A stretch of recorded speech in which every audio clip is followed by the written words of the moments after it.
now that the Chargers have wrapped up their voluntary OTA sessions, right, we're getting closer and closer to the point where things really start to become real. The next step is mandatory minicamp, which is scheduled for June 16th through the 18th. And after that, the players will get a short summer break before reporting back in late July for the start of training camp. And once training camp begins, that's when roster battles really start to take shape. That's when young players start separating themselves. That's when veterans fight to keep their jobs. And that's when coaches begin figuring out who they can trust when the regular season begins. So I have some thoughts on 4 key guys that I'm watching, and I want to share that with you. This is Chargers Talk 4630. I'm Stacy. Let's get started.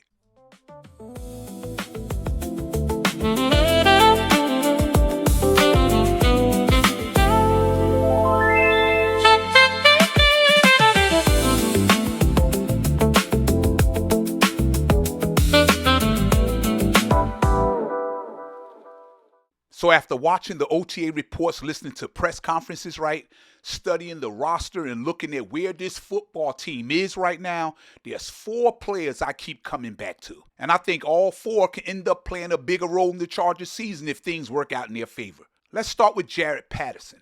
Patterson is one of those players who continues to increase his value because he can do multiple things well. He's contributed on special teams. He's handled kickoff return duties. He stepped in when injuries hit the running back room.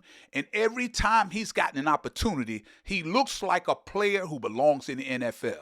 Whenever you can do a little bit of everything, you increase your value to the team. You give yourself a better chance to stay on the roster. Coaches notice that.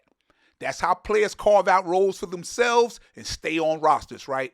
Patterson may only be about 5'8" and 195 pounds, but he's elusive in space. He's difficult to bring down. He's shown flashes of being able to create explosive plays when the opportunities is there. No, I'm not saying he's Darren Sproles, but some of those same traits show up when you watch him in open space. He can make defenders miss and create something out of nothing. The biggest thing Patterson needs is opportunity. And this year, he might just get that. And that's what brings me to Kamani Vidal. Before I go any further, let me make something very clear. What I'm about to say is not based on any report, no sources, no rumors, or any kind of information coming out the Chargers organization, right? This is simply my opinion based on watching how Joe Ortiz operates as a general manager and understanding the Baltimore Ravens philosophy that helps shape the way he evaluates and builds football teams, right? When Omarion Hampton went down with a fractured foot last season and missed significant time, Kamani Vidal got his opportunity, and I thought he took advantage of it. The more touches he got, the more people start to realize he can play in this league. He showed vision, he showed toughness, he showed he could handle a larger workload, and more importantly, he showed he's more than just a depth running back piece. Now, I don't know if he's a 17-game featured back, but I honestly believe he's capable of being a productive part of a running back rotation in the NFL, right? In fact, I think he proved that if you need him to carry the football 200 plus times when sharing the touches with another running back, he could do it. And that's why I think his value around the league may be higher than most people think. Now look at the Chargers situation. Omarion Hampton is returning healthy after suffering the first significant injury of his football career. Before that football injury, he never suffered an injury, and I expect him to have a major role in this offense too. I also expect Keaton Mitchell's speed and explosiveness to be a significant weapon in Mike McDaniel's offensive system. Then you have Jaret Patterson, who continues to bring value on offense and special teams. And that's where I start looking at the picture differently, right? Because, look, Joe Ortiz comes from Baltimore. The Ravens have built their reputation on drafting well, developing talent, creating depth, and constantly finding ways to acquire additional draft capital. Joe Ortiz spent over 20 years in that organization learning the same philosophy. They don't become attached to players simply because they drafted them. They look at value, roster construction, and they look at opportunities to improve the football team long term. So when I look at Kamani Vidal, I can absolutely see a scenario where another team calls before the season starts, right? Now, why do I say that? Because he's already proven he can play. He's already proven he can produce. And there are plenty of teams around the league that need running back help, right? Would a team offer a 5th-round pick? Maybe. Would Joe Ortiz at least listen to the conversation? I think he would. And from Vidal's perspective, He may look at himself and say, I've already proven I belong in this league. I want a bigger role. Again, I'm not reporting anything. These are simply my thoughts based on the way I see the roster and how I've watched successful organizations operate over the years, right? But don't be surprised if a phone call comes. And if that happened, I could absolutely see Jared Patterson stepping into that third running back role because of the versatility he brings to the football team. And under Joe Ortiz and Jim Harbaugh, they've been successful signing key free agents that's been working out for them, right? They've been solid with their draft picks. And as I see the players on this team, the Chargers will have what I call a problem. But it's a good problem to have. Meaning, when you look across the roster, there's talent everywhere. There are quality players at multiple positions competing for spots. That's exactly what every NFL team wants. The problem is, no matter how much talent you have, only 53 players can make the final roster. And that's where things get difficult, right? And teams love to have good problems such as this. Some really good football players are going to get cut before the season starts. Not because they can't play, not because they didn't perform well, and not because the coaching staff don't like them. Sometimes it's simply a numbers game. There are only so many roster spots available. There are salary cap considerations, right? There's positional needs that have to be balanced. And when a team has a lot of depth, difficult decisions have to be made. That's why I call it a good problem. I'd much rather be talking about a team that has too many good players fighting for roster spots than a team that's desperately trying to find enough talent to compete. The Chargers have built a roster where competition is going to be fierce, and as training camp approaches, some talented, good players are going to find themselves fighting not just for playing time, but for a place on the roster itself. Now let's move over to the defensive side of the football. One of the most overlooked developments last season was the emergence of Justin Eboigbe.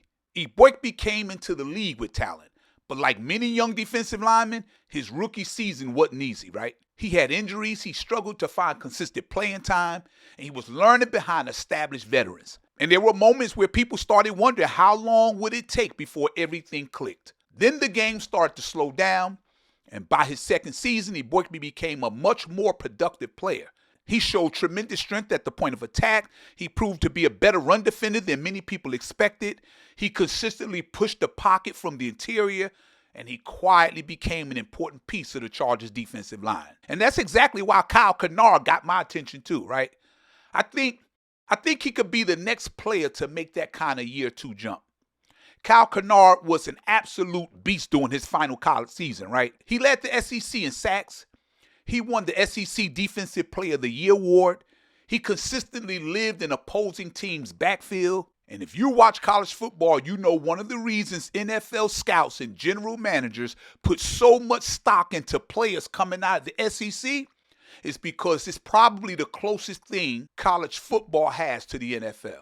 Week after week, these players are lining up against future NFL talent. They're facing bigger, faster, stronger competition than you'll find in most conferences, and they're doing it in the systems that often mirror what they're going to see on football Sundays. A lot of SEC programs are run by coaches with NFL backgrounds, so players are being exposed to pro-style offenses and pro-ready defensive schemes. So the expectations from certain players are there long before they ever get drafted, right? Now, that don't guarantee success at the next level, but it does mean many of those players arrive with experience playing against elite competition and operating in systems that are much closer to what they're going to see in the NFL. So Kennard's talent has never been the question. The problem is opportunity and health. And if he gets those two, I think it's huge for this Chargers defense. And just like Justin Eboigbe early in his career, Kyle Kennard struggled to find consistent opportunities due to injuries. It's hard to keep developing if you're not on the field getting those reps. Now he's about to start year two. And this is when young pass rushers make their biggest leap, right? This game slows down, the confidence grows, the technique improves, and players begin understanding how to attack NFL offensive tackles. And when I look at Kyle Kennard, I see a player who has all the tools to become a valuable rotational pass rusher. And if he makes the same type of jump that Justin Eboigbe made, this Chargers defensive front could become even deeper and more dangerous than it already is. Which brings me to my next player, and that's Junior Colson. This may be the most important storyline of all four. Coming out of Michigan, everything seemed perfectly lined up for Junior Colson, right? He played under Jesse Minter. He played for Jim Harbaugh. He knew this defense. He knew the terminology. He knew what the expectations were. If anybody should have had a head start, it was Junior Colson. Instead, injury slowed his development. And when he did get the opportunities to be on the field, he looked uncomfortable. He looked hesitant. He looked like he was thinking instead of reacting, right? And that led to missed tackles in the open field. And there were times where he simply just did not look like the same player that we watched dominated Michigan. And that was surprising because Junior Colson played with a lot of confidence. He attacked downhill. He flew to the football and he finished tackles, right? He played with violence and aggression.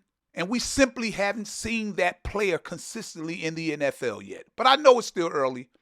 I've heard Dick Bucket say that linebackers is one of the toughest transitions from college football to the NFL. I saw an interview years ago where Patrick Willis said, coming from college to the pros, he noticed right away that the speed was different. He noticed that you have more responsibility and the margin for error is very small. So if Colson can stay healthy and finally start playing the way he played at Michigan, this defense could reach a whole nother level. Now imagine this. Kyle Kennard takes a major leap in his second year. Junior Colson becomes the player everybody expected him to be. Justin Boykby continues developing. Suddenly you're adding even more talent and production to a defense that already has players like Derwin James, Khalil Mack, Tui Pelotu, Dayan Henley, Cam Hart, and Tarheeb Still, and a talented defensive front. That's how top 5 defenses become top 3 defenses, right? And before I wrap this up, don't forget about N'Dame Tucker. He's another player I'm interested in watching in training camp to see what he can do at the next level. He was signed as an undrafted free agent. He's a big young man at 6'3", 250 pounds. He's shown some impressive skills as an edge rusher. He's known for his quick first step. The film shows he creates pressure. He looks like he plays with a lot of energy and has a high motor. So the talent is there.